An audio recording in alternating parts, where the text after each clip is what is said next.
ఇంకా మరొక ముఖ్యమైన వార్త ఉంది ఇక్కడ. ఇగో వెలుగులో రైతు భరోసాకి లిమిట్ 7 లేదా 10 ఎకరాలు అంటూ ప్రభుత్వానికి కేబినెట్ సబ్ కమిటీ సిఫార్సు. ప్రజాప్రతినిధులు 7 ఏడ్చినట్టు చేసేటట్టున్నారు వీళ్ళు, కానీ 7 అని పెట్టుకొని 7 ఏడ్చినట్టు అయ్యేటట్టున్నది. నాకు తెలిసి ఇది 5కో 6కో 7కో ఎంతకో కుదిస్తా ఉన్నారు. ఈ 7 అంటారా 10 అంటారా, ఇది రోజొక్క ముచ్చట చెప్తా ఉన్నారు, రోజొక్క ముచ్చట. ఇగో ఇప్పుడు వస్తుంది అప్పుడు వస్తుంది. ఈ పేపర్ వాళ్ళు కూడా గడికోటి ఊరిచి చంపుతున్నారు. అది అయ్యేదెంతనో పోయేదెంతనో తెలియదు. కేబినెట్ సబ్ కమిటీ అని చెప్పి ఎప్పుడో చెప్పిర్రు, ఎప్పుడు వీళ్ళు కొత్తలో వచ్చిన కొత్తలో చెప్పిర్రు.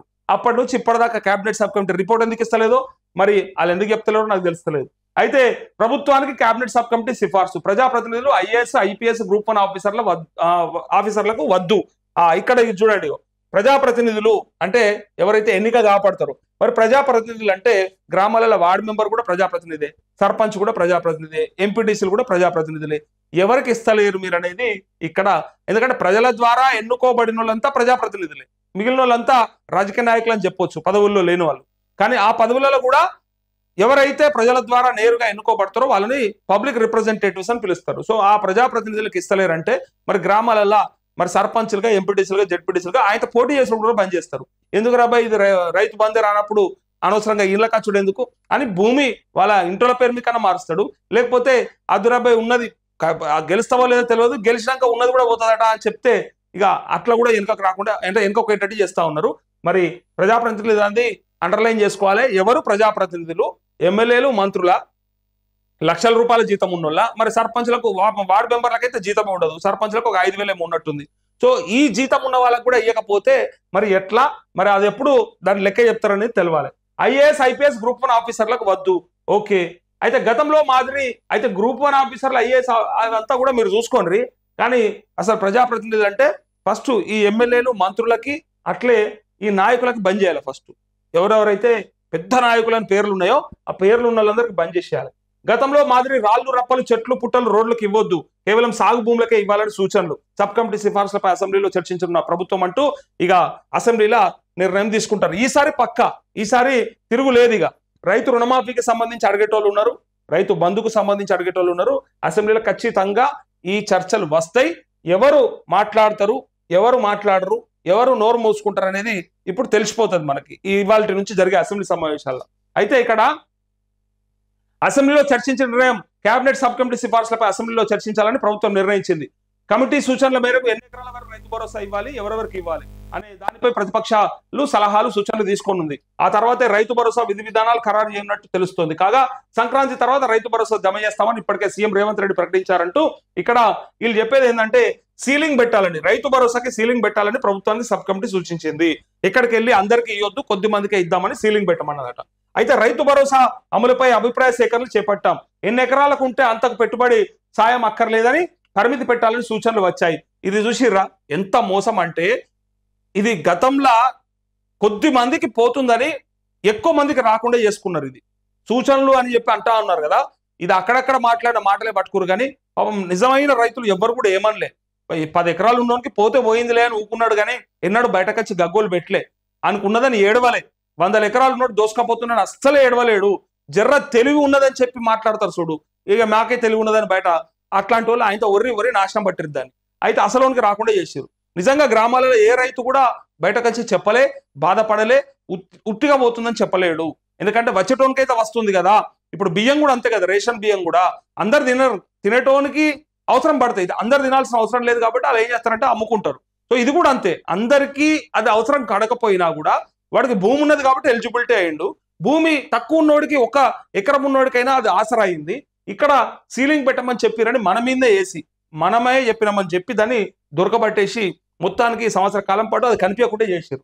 అయితే పరిమితి పెట్టాలని సూచనలు వస్తే ఎక్కువ శాతం మంది రైతులు 7-7.5 ఎకరాల వరకు లిమిట్ పెట్టాలని అన్నారు అంటూ కొంతమంది 10 ఎకరాలు, ఇంకొంతమంది 5 ఎకరాల వరకే ఇవ్వాలంటున్నారని తెలిపింది.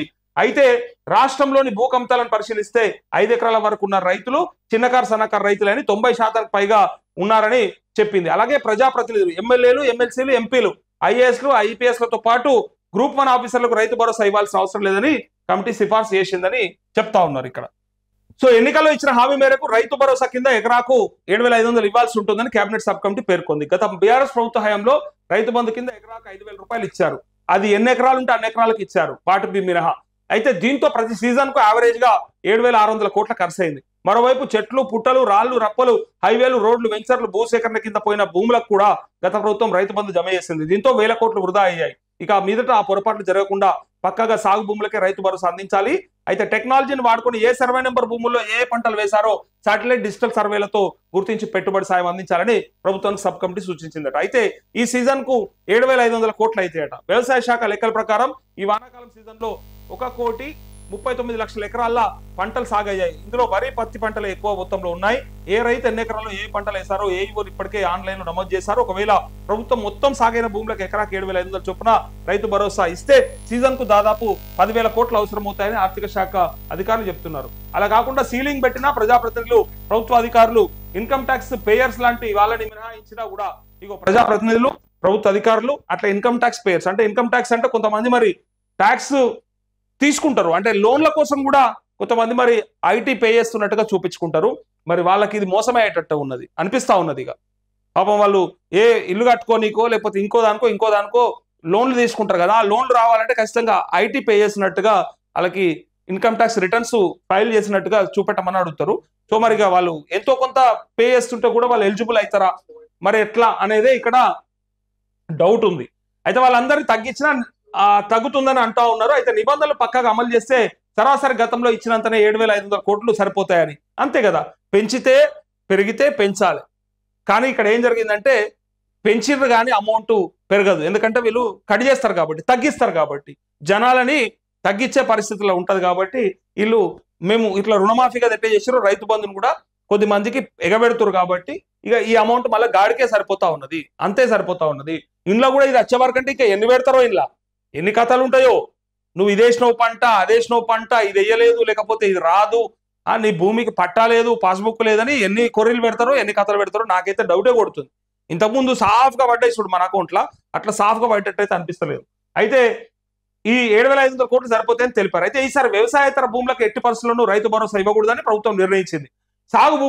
సాగు భూముల లిస్టులో నుంచి నాన్ అగ్రికల్చర్ భూములను తీసేయనుంది. ఇలా కనీసం 15 లక్షల ఎకరాలు తీసేసే ఛాన్స్ ఉన్నట్టు తెలిసిందంటూ ఇగో రుణమాఫీల కదా ఎట్లయితే 17 లక్షల మంది రైతులను ఇప్పటిదాకా ఏం చెప్పకుండా వదిలేసినరో ఇక్కడ ఇంకొక 15 లక్షల ఎకరాలని లెక్కలకే తీసుకోరట, నాన్ అగ్రికల్చర్ ల్యాండ్స్ అట.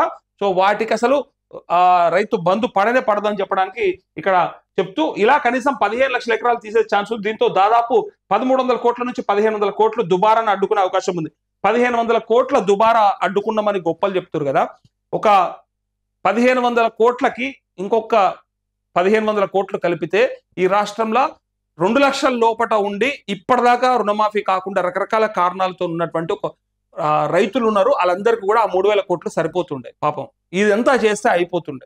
2 లక్షల కంటే పైన కంటే షెడ్యూల్ ఇస్తారు, కట్టిన వాళ్ళకి వేస్తామన్నారు, అది వేరే విషయం. కానీ ఇక్కడ 2 లక్షల కంటే లోపు ఉండి పాపం 1,00,000 లోపు ఉండి 50,000 ఉండి 1,50,000 ఉండి 2 లోపు ఉండి వేరే కారణాల చేత ఆగిపోయిన వాళ్ళకి ఒక్క 3,000 కోట్లు మీరు దుబారాను ఆపిర్రని చెప్తున్నారు కదా, అంత తెలివితో మాట్లాడుతున్నారు అనుకుంటారు కదా. ఆ దుబారాతో పాటు మరి అసలైన రైతులకి లబ్ధి చేయాలంటే మరి 1,500 + 1,500 మా పైసలే కదా, అది మీ ఇళ్ళకి లేలేరు కదా, ఇవైతే రైతు బంధు పైసలే కదా. ఒకవేళ కేసీఆర్ ఉంటే ఇంతే అమౌంట్ పడేది కదా. సో మిగిలిచ్చారు కదా మీరు, మరి మిగిలిచ్చిన వాళ్ళు మీ జేబులలో పెట్టుకుంటారా? మరి అదే రైతులకి ఏ రైతుల ద్వారా అయితే డబ్బు మిగిలిందో, ఏ భూముల ద్వారా మీకు డబ్బు మిగిలిందో ఆ మిగిలిన డబ్బుని మరి 2 లక్షల లోపు ఉండి పాపం అసలుకే ఇప్పటిదాకా రుణమాఫీకి నోసుకోనోళ్ళు, కేసీఆర్ టైంలో కానోళ్ళు, ఇప్పుడు కానోళ్ళు, ఎప్పుడు కానోళ్ళు మరి ఎంతో మంది వెయిట్ చేస్తా ఉన్నారు. వాళ్ళందరికీ కూడా 3,000 కోట్లతోని చేసేయచ్చు ఈజీగా. వాళ్ళకి అందరికీ కూడా చేస్తే రైతులంతా కూడా తృప్తి పడతారు. అక్కడ సరే అద్దనుకున్న భూములకు ఇస్తలేరు, అది వేరే విషయం. కానీ అదే పైసలే కదా, వేరే పైసలు వేరే వర్గానికి పెట్టినాయి, వేరే బడ్జెట్ పెట్టినాయి, వేరే దగ్గర అలొకేట్ చేసిన ఆమె అడగట్లేరు. అందులోంచి ఉన్నటువంటి డబ్బుల్నే పాపం రైతులకు పెట్టండి అని చెప్పి అడుగుతా ఉన్నాం. అయితే ఇక్కడ గత బీఆర్ఎస్ ప్రభుత్వ హయాంలో సాగులేని రాళ్లు, రప్పలు, గుట్టలకు, వెంచర్లకు, ఇండ్లకు, హైవేలకు, ఇతరత్ర వాటికి రైతు బంధు కింద ఏకంగా 20,000 కోట్లకు పైగా చెల్లించినట్టు తెలుస్తుందని ఇక వీళ్ళు దాన్ని ఎక్కడికి వెళ్ళి మేమే దార్కారలం, మాతోనే అవుతుంది, మేమే కరెక్ట్ చేస్తామని చెప్పడానికి ప్రయత్నం చేస్తా ఉన్నారు.